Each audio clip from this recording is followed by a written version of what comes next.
Asalaamaaleykum mbokku téléspectateurs Africa 7 bienvenue dans votre émission 7 showroom tey nag 7 showroom dafa ñëw fii ci Hann Mariste seet si benn jeune entrepreneuse bu yor entreprise générale boo xamante ni nettoyage général la bu nee nettoyage général nag oto mi ngi ci moto mi ngi ci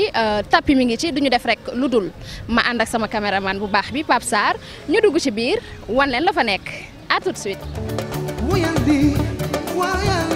asalaamaaleykum.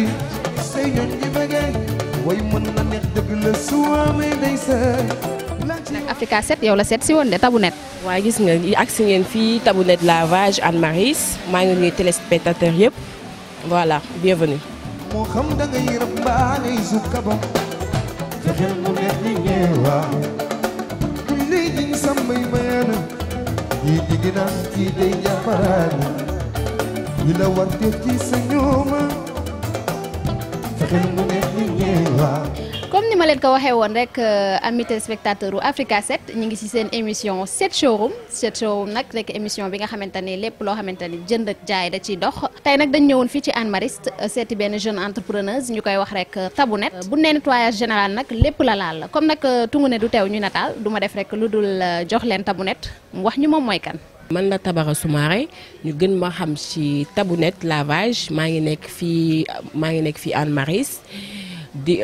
jeune entrepreneuse waa nekk fii ci Mariste. d'habitude bu ñu daan dégg nettoyage dañ doon jàpp ne rek góor moo ko war a def mais nag yow en tant que jigéen yaa ngi ci yëngu yor sa entreprise yor say employé comme ni ma ko waxee woon rek ndax liggéey bi yomb na naka la liggéey bi di procédé. liggéey bi yomb na yombul ci kaw nga gëm sa bopp ndax nit benn liggéey jarul xeeb liggéey boo mën a suturoo rek di si faj sa soxla di si faj soxla keneen ak keneen ñëpp xaj si rek pour man war nga ko mën a taxawal. nettoyage général la ñuy def dañuy def lépp loo xamante ni muy dañuy def nettoyage auto dañuy def tapis dañuy def aussi à domicile moo ëpp sax li ñuy def donc. liggéey bi yomb na yombul mais ci kaw rek da ngay gëm sa bopp. xam nga liggéey boo gis dans la vie il faut ngay innover di génne lu bees di def di dox ci li nga xamante ni moom la client yi bëgg. parce que Sénégal ñi du ma wax sax Sénégal nit dafa bëgg lu baax. tey bu njëkk da nga daan gis kenn ku am salon wam bëgg ko nettoyer day woote oto ñu jël si ko après oto bi indiwaat ko yéege wàcc Tabounet daf leen yomb la loolu yëpp day ñëw ba sa kër. nettoyer la sa salon muy salon cuir muy salon tissu bu mu mënti doon dala koy nettoyer ba mu set nettoyer la ko léegi su fekkee c'est en tissu dina la ko di nga am possibilité mu nettoyer la ko léegi mu wow léegi nga mën a toog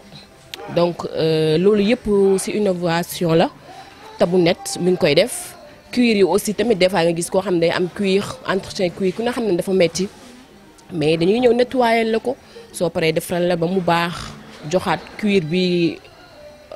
éclat xam nga dañuy def daal ba mu baax dañuy def aussi nettoyage appartement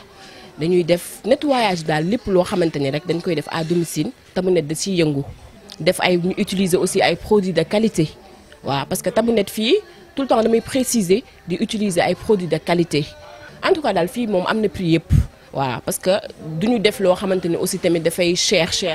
dafay gaañ clientèle bi. voilà képp ku fi ñëw di nga gis sa bopp loo mënti indi daan la mën a nettoyer la ba nga gis sa bopp waaw. jaajëfal nañ la Tabara di la wax rek nga fàttali ñu adresse bi ak numéro de téléphone yi comme ça client yi bu ñu la soxlaa rek mën la contacter. d'accord léegi ñu ngi fii ci Hann Mariste en face pharmacie Touba ku ñu bëgg jot da ngay woote 77 628. 87 96 wala nga woote 76 390 96 28 heure boo leen ñu jotee heure boo leen ñu woowee di ngeen ñu jot. lan mooy sa mot de la fin Tabara. sama mot de la fin mooy damay sant yàlla bu baax di gërëm aussi ñi nekk sama ginnaaw yëpp di gërëm aussi sama boroom kër moom mi nga xamante ne tout le temps mi ngi may bàyyi may liggéey du ma contrôler am confiance ci man parce que confiance dafa am solo. nga am sa jabar am confiance ci moom lu mu la tàggu nga ni ko waaw démb bi nga ma woowee wax ma émission bi dama ne la xaaral ma woo sama jëkkër te bu ma ko wooyee dafa ne ma waaw donc moom li mu bëgg laay def lu mu bëggul du ma ko def maa ngi koy sant di ko gërëm kan Diallo Tukulër Bassirou Aldemba Kasum lépp moom la di sant sama famille sama yaay sama papa maa ngi sant ñëpp daal ñëpp ñoo xamante ni ñu ngi nekk sama ginnaaw di ma jàppale wala am yéene jàppale ma maa ngi leen di sant di leen gërëm. voilà ñu ngi woon ci seen émission 7 showroom nag di émission boo xamante ni Africa 7 moo leen ko jagleel ñu fas yéene dem seeti ñi nga xamante ni ñoom ñooy jëndkat yi ak jaaykat yi du ñu épargner kenn comme ni ma leen ko waxee woon képp koo xam ne rek soxla nga visibilité ci wàllum jaay mën nga ñëw ñu fii wooñu rek ci suñu service commercial ñu fas yéene ñëw jaayal la say produit waxtaan ak yow nemoo konte ak yow tey nag ñu ngi woon fii ci Hann Mariste ci benn jeune entrepreneuse bu ñuy wax Tabounette nekk nag benn jeune entrepreneuse comme ni ma leen ko waxee di yëngu ci wàllum nettoyage général boo leen gisee bërëb bi rek xam ni